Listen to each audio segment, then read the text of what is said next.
Hey friends, welcome back to Hey Wait. This week it's just me and you because I wanted to take a break from the fabulous guest I've had an opportunity to talk to and answer some of your questions and tell you more about step 2 of using Hey Wait as a tool to help you change your patterns in relationship.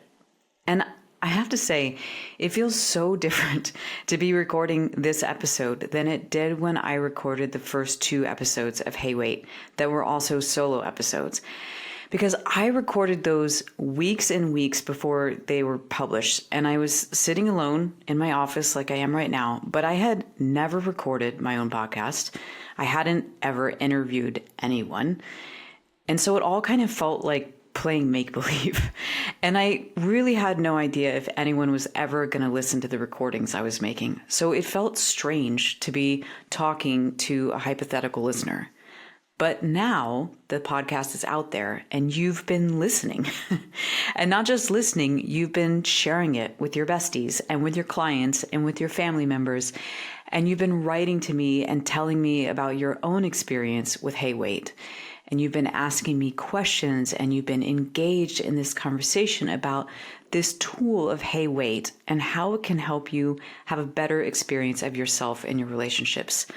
So now I can really feel you here. And it doesn't just feel like I'm sitting alone in my office talking to myself. And that feels really good. And I am just so grateful to you for listening and for sharing and for engaging with me. It means the world because I love doing this. And I want to keep doing this and keep making it bigger and more impactful for you. So today, I want to answer 2 questions that have come in and take a deeper look at step 2 of the process of using Hey Wait, because this isn't meant to be theoretical. This is meant to be a tool you can use in real time in your real life to make real change. And in order to do that, you need to understand how to use it. So with that, I want to tell you a story that someone reached out and shared with me about identifying a Hey Wait moment in her life. And she said that she was so grateful to have this framework for how to think about this when it happened because it was so jarring. I'm going to call this person Emily. And Emily told me about how she was at choir practice a few nights after listening to the first episode of Hey Wait. And she was standing with a music stand in front of her. And she had the stand because she had injured her hand and she couldn't hold her own sheet music during practice. And someone in her choir walked up to her and abruptly said, "Can I have your stand?" And before Emily could say anything, the woman took Emily's sheet music off of it and walked away with her stand. And when I heard this, I was shocked on Emily's behalf, as I'm imagining you are now. I mean, what the hell, choir person? Can you feel what that would have felt like if that had happened to you? It's so abrupt and so inconsiderate. And so Emily said, it was so great in the moments after this happened to be like, oh my God, that was a Hey Wait moment. Because she noticed that she didn't have a good experience of herself in that moment, obviously, because it felt awful, almost like she'd just been slapped. And that she just let it happen and didn't get to say anything. And she said, recognizing it was a Hey Wait moment, she realized she could have said, "Hey, wait, I actually need this because my hand is hurt." Or, "Hey, wait, I'm going to need you to find someone else's stand to use because you can't have this one." And I'm sharing the story in part because it's often true that you don't recognize a Hey Wait moment until it's passed you by. I mean, it's absolutely true for me, and I teach this. So if that's happened for you since you learned about Hey Wait, you're in good company. But that doesn't mean that you can't still use that missed Hey Wait moment for your own healing. Which brings me back to Emily's story. After sharing her story, she asked me, what do you do with how jarring that experience is of realizing you had a bad experience of yourself and realizing it was a Hey Wait moment, but you didn't actually get to saying, "Hey Wait"? And what came to mind for me is the work of Peter Levine. He's the founder of somatic experiencing, which is a body-based therapy that's about healing trauma that's stored in your body. And in his book from 1997 called Waking the Tiger, he writes about how animals have an instinctual response that helps them not become traumatized, and how we humans have forgotten this animal instinct inside of ourselves. And one of the stories he tells that I remember so vividly from when I read it 20 some years ago is how when a tiger is tranquilized out in the wild in order to be transported or to be given a medical procedure, when it's waking up from the anesthesia, it's common that its legs will be moving on the table as if it's running, because the tiger's body is instinctually doing the thing it would have done in order to have a different outcome. It's running. It's trying to run fast so it could get away from the potential person shooting at it. And so in letting its body resolve the scenario in which it was feeling fear, it releases the holding around that fear that would cause the animal to stay traumatized. So the teaching there is that any time that we humans experience trauma, and trauma being anything that's too overwhelming to process at the time that it happens, if we let our mind and body imagine what it would have felt like to keep ourselves safe in that situation, or to have the outcome that we wanted to happen, we can release the hold that the trauma has over our psyche and our body. So back to Emily's story, having someone come up to you in choir practice and abruptly take your music stand isn't a capital T trauma. But it is something that quite understandably flooded Emily so that she had a freeze response and she didn't know what to say. And you can imagine how the next time she sees this person at choir practice, her body will probably tighten up, or she might feel awkward around that woman or brain foggy anytime she has to talk to her. And that's something that doesn't need to happen. So my encouragement to Emily, or to you if you find yourself still ruminating on a missed hey wait moment, or still acting strangely around someone that you didn't get to resolve the situation with, is to go back in your mind's eye to that moment and imagine what you would have liked to say, and then even say it out loud to yourself. And then feel in your body what it would have felt like to be able to say those words in that moment. And picture in your mind the person responding as you would like them to have responded.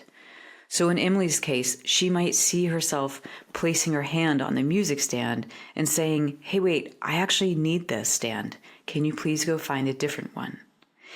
And then imagine this person responding by walking away without taking her stand. And then for Emily to feel this new reality in her body. Now, this doesn't change anything in that scene that's already come and gone in real life, but it does change Emily's embodied experience of it by soothing some of that sense of being jarred. And this is important, it sends a message to Emily's mind and her nervous system and to the cells in her body that these are words that she absolutely gets to say in moments like this, because her reality matters too. And can you feel how even if she didn't say those words in real life, acknowledging them to herself makes it true that there's a universe in which she gets to say these words? And that reinforcing that for herself is absolutely key to being able to find her voice more easily to advocate for herself in the next hey wait moment. Can you feel that? So if you've had a hey wait moment that passed you by, and you still find it kind of gnawing on you, or like you're still holding on to it in your body, putting yourself back in that situation in your mind's eye. Give yourself the replay of what it would have felt like to have said what you wanted to say. And not just say it in a mental way, but I want you to feel saying it in your body, in your gut, in your legs.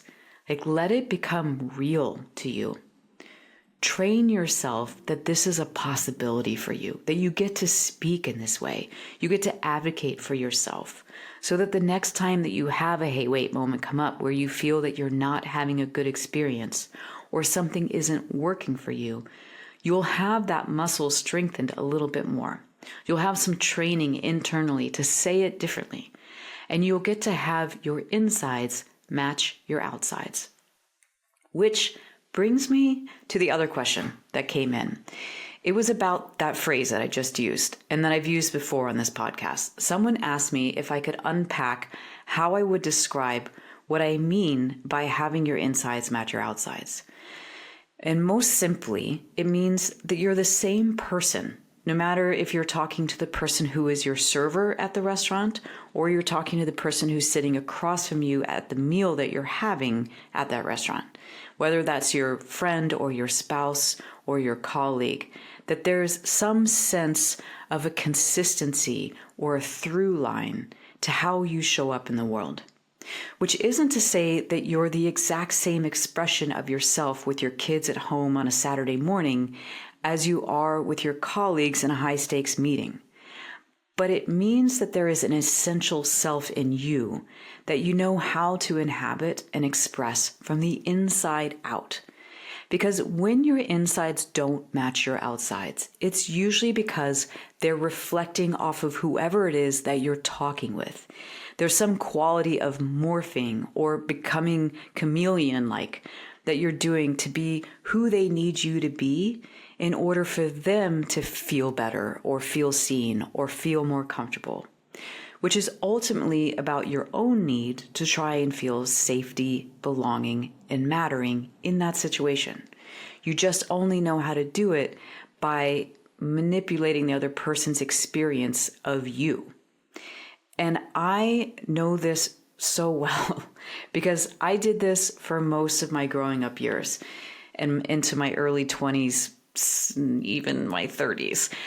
I mean, I remember saying to people in my teens and my 20s that one of the things I was proud of in myself was what a chameleon I could be. That I could have a conversation with anybody because I was so good at using my superpower of empathy to figure out who they were and what they needed from me to feel good. And I would just become that person. So obviously, I didn't have a very strong sense of myself. I didn't know what it felt like to be solid in myself and not morph into whoever you needed me to be. And I'm wondering if this is familiar to you too, that you know what it feels like to be a chameleon. And it's definitely effective in terms of being liked or keeping the peace, but it's completely ineffectual in terms of you being true to yourself or you having your insides match your outsides because you aren't even there. Your insides are turned off or put aside or left behind so your outsides can be whatever's acceptable to the other person. And you do that enough times and you don't even know what you think or feel or what your preferences are because you've trained yourself to be who someone else needs you to be. In addition to being a chameleon, the other thing that could be happening when your insides don't match your outsides is that you're unconsciously acting from a strategic part of you rather than from your essential self. So what do I mean by a strategic part? Your strategic parts are parts of you who developed a long time ago when you were young to try to help you survive your childhood. And whether that meant literally keeping you safe and alive if you grew up in an unsafe environment, or whether it meant just making sure that you didn't have to ever feel the pain of not being alone or unaccepted or unloved. For example, I developed tough girl, and she is sarcastic and tomboyish and doesn't ever show how sensitive I really am. And I also developed what I would call good girl. And she's the good student and the rule follower and the nice girl who's never, ever going to get in trouble or make you feel uncomfortable. And as you can imagine, tough girl and good girl are very different when they show up. They sound different, they act different. And if you were around me being tough girl and then you saw me being good girl, you'd be like, wow, that's a really different Jay. And you can probably think of someone that you love, who you know really well, and identify the different strategic parts they have when they get uncomfortable.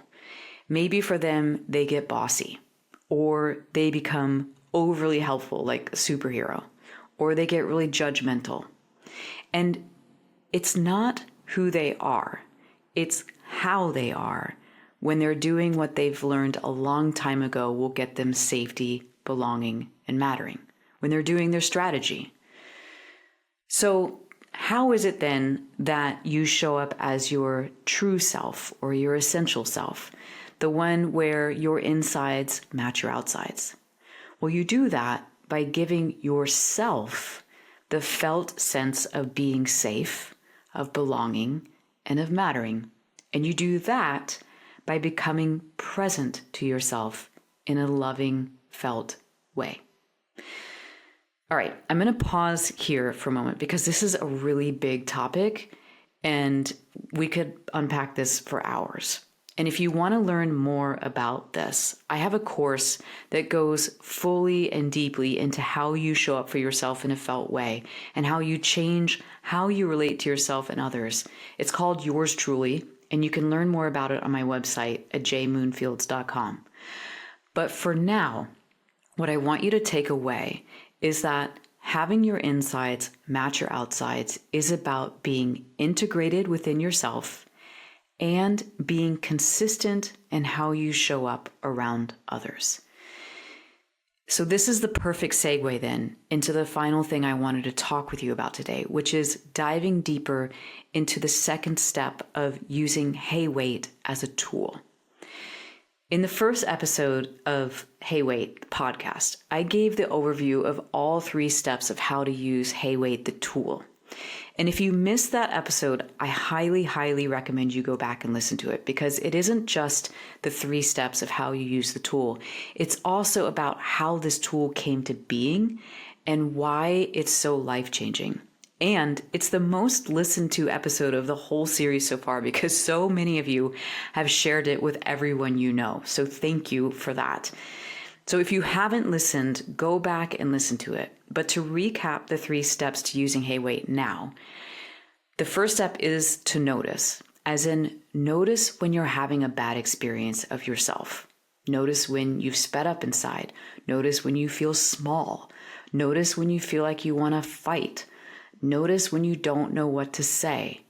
Because when you notice that you don't like how you feel, that's an indication that you're in a Hey Wait moment.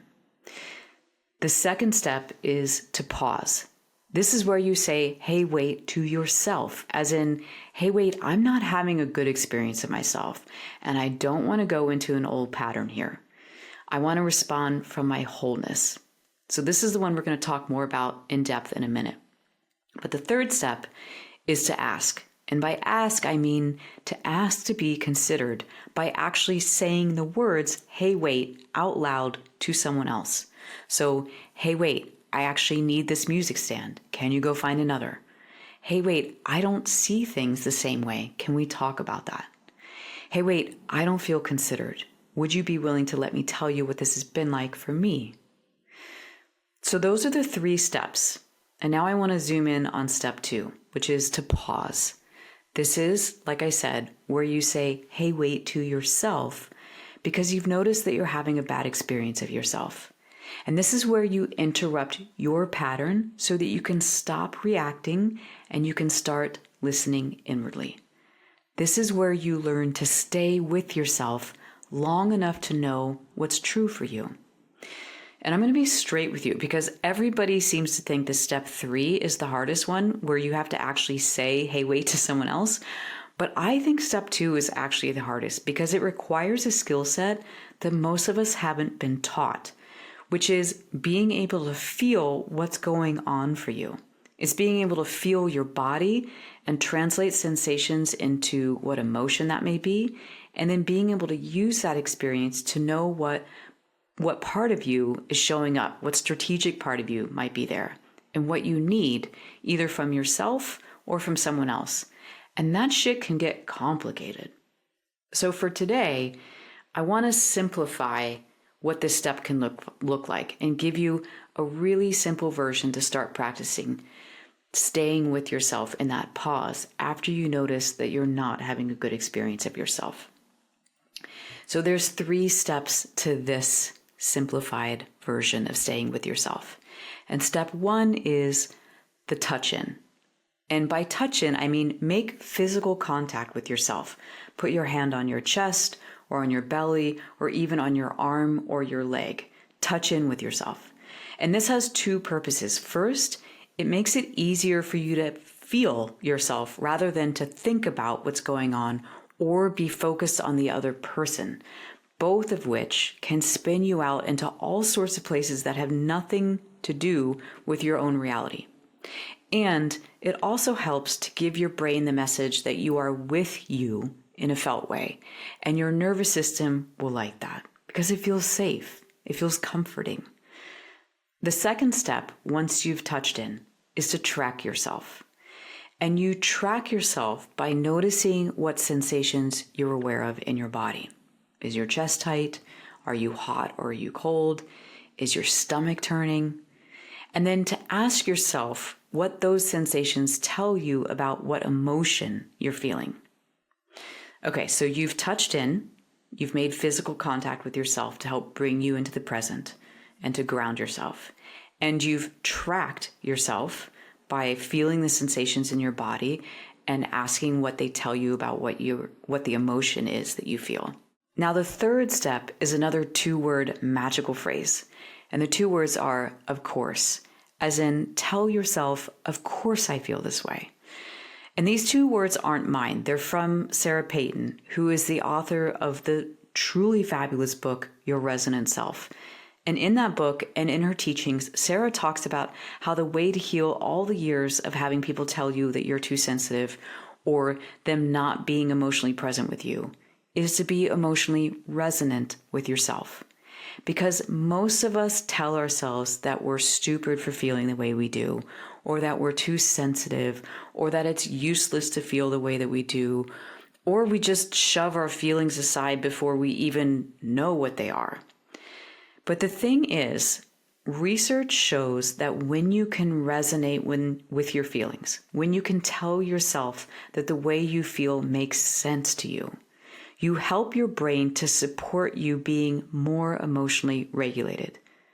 Take that in, because you'll feel more emotionally regulated if you tell yourself your feelings make sense. And look, I've used this enough times and I've shared it with thousands of people. And I know from experience that being able to say, of course I feel this way, is a fucking balm. It makes everything feel a little better. Even when you hate how you're feeling, even when you don't want to feel that way.